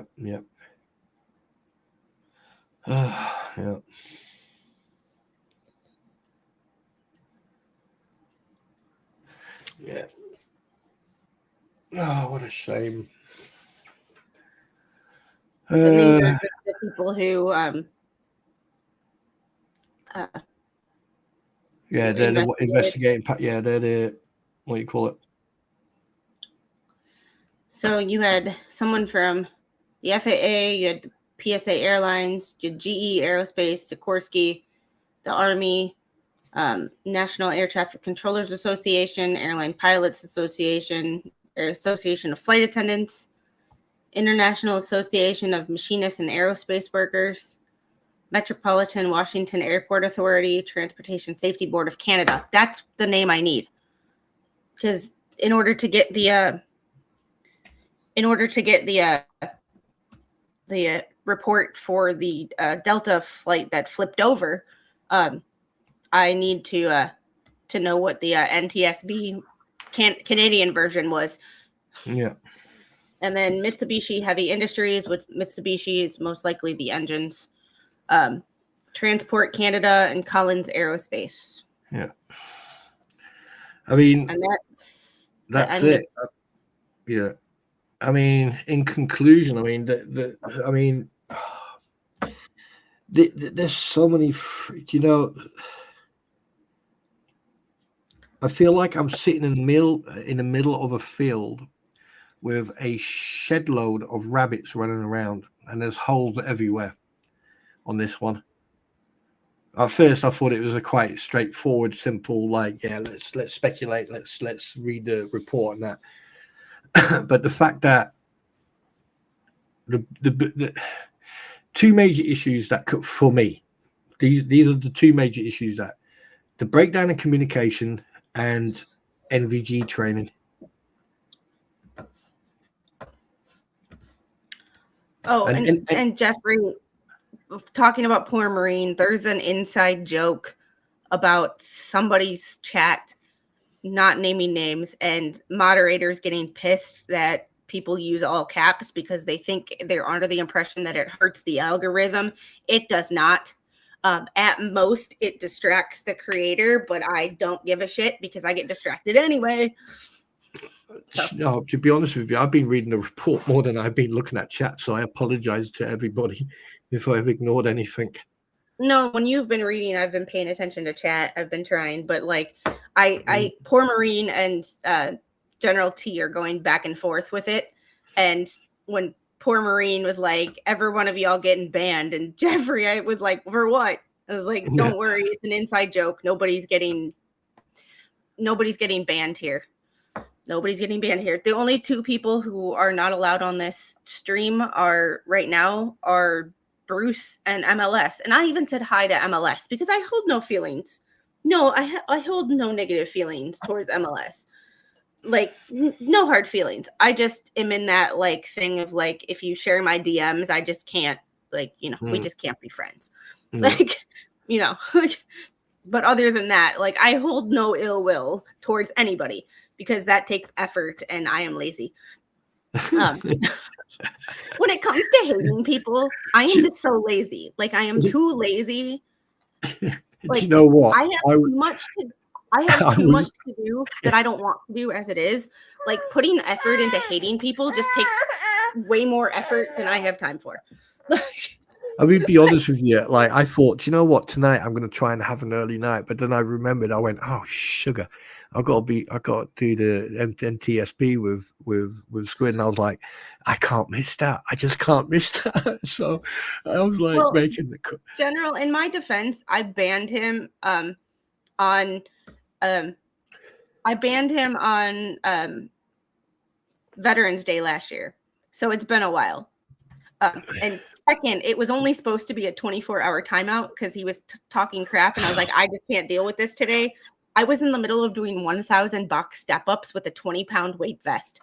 I am not like, I was not in the mood for people to like joke around or like, and then is it my fault that I maybe took what he said wrong because I was not in the mood for it? But I was literally like, I was like, you're gone. I don't have time for this today. It was only supposed to be a 24-hour timeout. Yeah, can I just point out, Roy, you're fucking older than me. Shared our DMs. And when you share my DMs, then I'm sorry, it's exit stage left. Like, excuse me, can I just make a complaint? I feel ageized. I'm being attacked, calling me grandpa. Well, I am a grandpa because my daughter's a baby. Well, I was like, wait. Does everybody know that actually? Like, what's that? Like, is it okay if I say that? You know, yes, I am petty and I hold a grudge if it entertains me. There you go. If I get something out of it, like some entertainment value, then I'm like, maybe I can do it. But as for like in a normal, like, I can't hold a grudge because it takes too much effort and I'm lazy. So Grandpa's spawning up way past his bedtime. So does everybody, before I say it, does everybody actually know that you're like Grandpa Spawny? That's not an incorrect name. So no, that's not. No, I am a grandpa. Yeah, and I'm quite proud of that. I just know you're a private person, and you have told me that. I mean, there's certain things I don't mind discussing. I mean, but other than that, everything else, if you want to find out, no, I'm a grandpa, and I'm very proud. I mean, the day I found out, I was extremely pissed off, and I phoned him up, and I told him that I'm going to break both of his legs, and that I know how to use a pair of scissors, and he just laughed at me and went congratulations and hung up on me, and I was like, yeah, I like him. You know, so oh my goodness. But all right. So before I just have to show a picture, but I have to open this in a new tab. I have a picture. Yeah, who is that? Who is that? So if there's any like indication that baby squid doesn't look like baby me. Squid. Hi, yeah. So I can see you here is a picture of her. I will show it here in a second. There we go. Here's a picture of her. I took over my shoulder. Like you can see my neck, my double chin. But here is a picture of me. A little bit later in life. I'm not East. I'm born and bred Welsh. I just haven't lived in Wales since I was very young. Freaking East. That's I don't know if I should take that as an insult, actually. So there's me tell you one thing I have noticed though, she's got that really beautiful smile though, hasn't she? You got a beautiful smile. It's Yeah. supposed to be a sleeping smile right now, Yeah. huh? Yeah, you're supposed to be asleep. You're supposed to be asleep right now. Like, It takes me about probably, I mean, if I drive nice and comfortably, it'll take me about 5 to 6 hours to get to London. so there's me and there's her. Like, do we Oh. not look like Right. I mean, obviously I'm a little older in this picture than she was in that other one, but like, and you can tell what era I was a baby in. Wait a minute, is that you? Wait, Yeah. is that you? That's me. Right, go back to the other picture. Richly spitting image.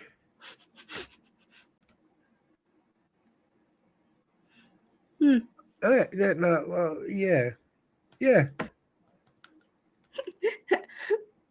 Pretty much. Except for like baby pictures, because she was so tiny. Yeah. And she came out sunroof style, so she didn't have a cone head. Where I came out sunroof style too, but I tell you what, 'cause you I- had a lot of hair for your age there. You what, about 1, 2? yeah, probably like 1.5, 2. Yeah. You had a lot. Yeah. You had your hair full of head of hair there, though. Yeah. That's always been a problem. Speaking of that, my hairdresser messaged me because I'm gonna get my hair dyed again. And she was like, just And anyway, David Nielsen, why are you so interested in where I am from? I mean, but then again, it doesn't really matter. But I am presently living in beautiful Wales. So yeah, and that pisses a lot of people off as well. Oh, you're not Welsh. You don't sound Welsh. Well, of course I don't fucking sound Welsh because I wasn't brought up in Wales. I was born and bred there, but just figuring that accent. I'm going down barbershop getting a haircut out of here, man.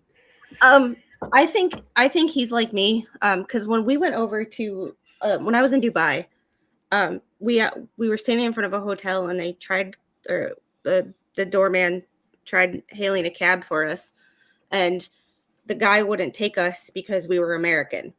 And I swear the doorman spit on the window of the vehicle and said effing Pakistanis. And I'm like, how can you, like, what in the accent can you, or like the dialect? I can't tell it, but I guess it's like someone from, Pakistan knowing the difference between a Midwestern and a New England accent. Yeah. It's just fascinating to me how people from a certain area can tell in a certain language, like someone speaks Spanish, they can tell if they're South American, like, Central America, or they're Spain, or, it's amazing to me how people can tell where other people are from based on the dialect they use in certain words. And I'm just like, huh? I'm like, how could you tell? Well, I mean, from where I come, I mean, I Cool.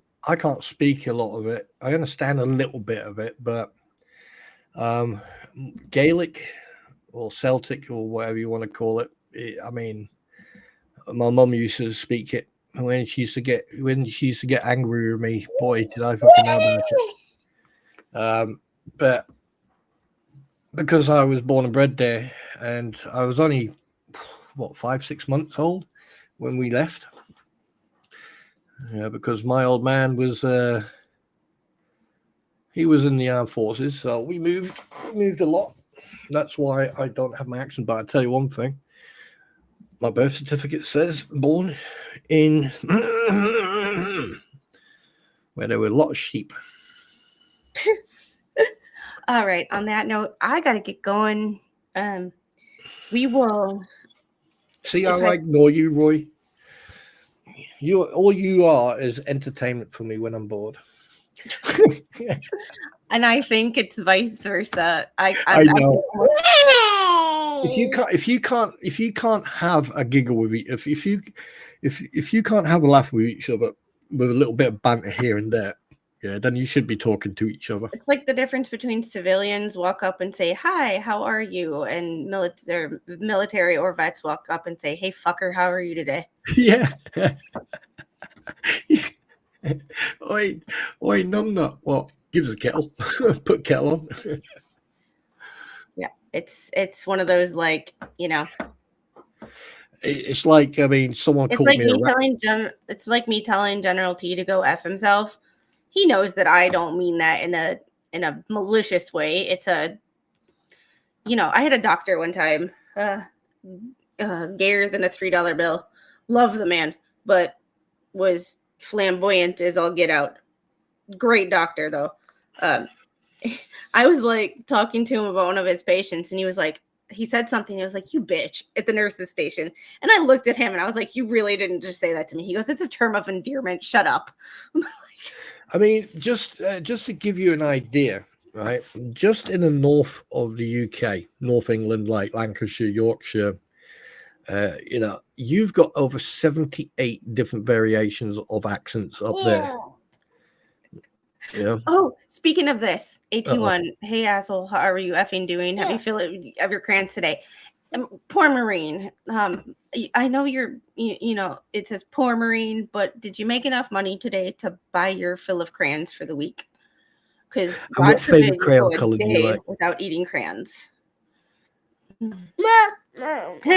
Baby Squid is just gonna take Squid's channel so Squid can retire and no. Yeah. Y'all don't like me. Y'all like her. You just I, tolerate me to see her. Like, let's be honest here. I could just imagine having a conversation with Baby Squid. Yeah, I'll be sitting there going, yeah, Oh, Well, really? you've listened to her and you've been like, yeah, okay, yeah, sure. Yeah. Mm. And it's like, I don't know what you're saying, but okay. I don't, even though I can't understand her right now, it's one of those things of like, I would rather have her talk and I can't understand her than not talk, because at least she's trying. But one We'll thing figure is it out for sure, eventually. I know that you Americans, especially there are certain Americans over there, they love the British accent. Meh. Well, that's what I've been told, and I'm like going, okay. It's just like I said one time, I needed to have you, Musi, and DJ Radis all on at the same time, to get like, Oh shit! Yeah. you know what I Me and mean? Lucy Like, will be having a fucking giggle, and no one will understand the word we're saying. Because it's all English technically, but like it's different. I mean, I'll be honest with you, Lucy and I have been on a platform together at one point, and we did say something to each other, and no one understood what we said. Oh, and Welsh lady, because Welsh lady actually sounds. Yeah, Welsh lady. I think she's from Mid Wales. Actually, she's got that. Yeah, Welsh lady reads. Oh, I haven't seen her in a minute. It's been a hot minute since I've seen her in a chat or anywhere. But I would love to get all four of you on a stream so we can get the American English, the true Welsh, the Welsh that didn't grow up. Someone who didn't leave Wales. I mean, this is what gets me. I mean, even when I was still serving, people used to call me a sheepshagger. But when I started talking, I went, "Hang on a minute, you don't sound Welsh." And I went, Jeffrey. I know. I'm ignoring it. I'm ignoring it. It's not that we love the British accent. We like remembering why we left. Yeah, but can I remind you why a boat sailed up the Potomac River and then set your big house on fire, and that's why it's called the White House, because they didn't have enough to actually fix it, so they just painted it white to get rid of the burn marks. That's why it's called the White House. I love Mo. Mo's got that Midwestern, like, yeah. But Mo's great. But it's just all the different dialects of English. Like, we all speak English, but it's so different. Do you know, just to give you an idea, right? Someone said to me, "So how long would it take you to get down to London?" And I was like, "Well, about I'll say, if I drive on my motorbike, about 3-4 hours, right? And that's breaking the law. Now in a car, I'm looking about between 5 and 6 hours, probably depending with traffic and that. However, if I drive the way I usually drive, yeah, I'd probably Like you're on the Autobahn? say again. Never mind. Nah, it's because I live. Put it this way: I live deep in the valleys. Yes. All right. Well, I do have to get going. I have to get this little one off to bed because he was. You know, Hey, but Roy, That's I'm gonna right. get you back for that. You know that, don't you? say I'm going to bed. Good You want to night. tell him? You want to tell him you're going to bed? Night, night, sweetie. Is it time Good for bed? night.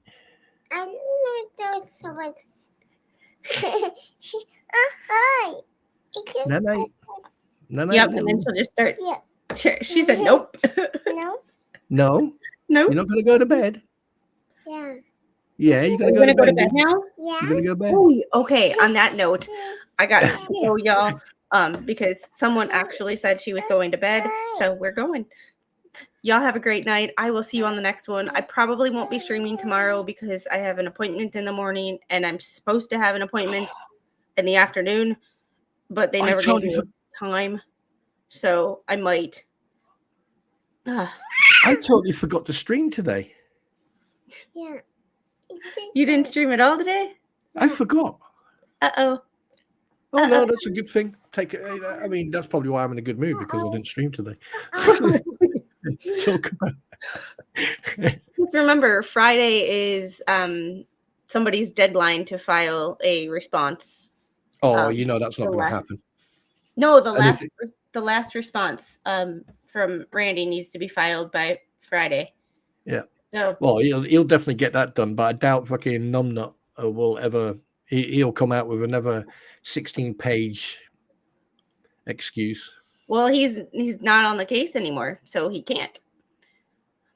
The only thing he's on the docket for is sanctions. So Mommy. and the fact that it's Good Friday, it'll probably be in tomorrow. So I might go live tomorrow just for this. Yeah, I mean, over Easter, I don't know if I'm going to go live because I want to spend some time with my beloved. So, You want a new piece of ice? Yeah. Yeah, this one's melted. Okay, I gotta go get her a new piece of ice, and you'll have Okay, a great night. thank you very much for having me again. Appreciate it. No problem. Anytime. It's fun. Even when we disagree, it's fun. Like, Yeah, I mean, see, ladies and gentlemen, when people disagree, you just wait till I get you. I'll get you by the line. I'm going to get you. Yes, I am. and we'll do this again. We'll make it a regular thing, but we'll definitely talk about different cases because there are different incidents. There's the Philadelphia incident, the New York incident, the Canadian Delta jet. It's the Philadelphia one I want to get dug into because something doesn't make sense there. And I know very little about that one because I spent so much time looking into this one and paying and learning about the victims that I didn't really pay attention to any other one. Oh, all right. We got to go. All right. Bye, guys. Have a great night. Good night, everybody. Have a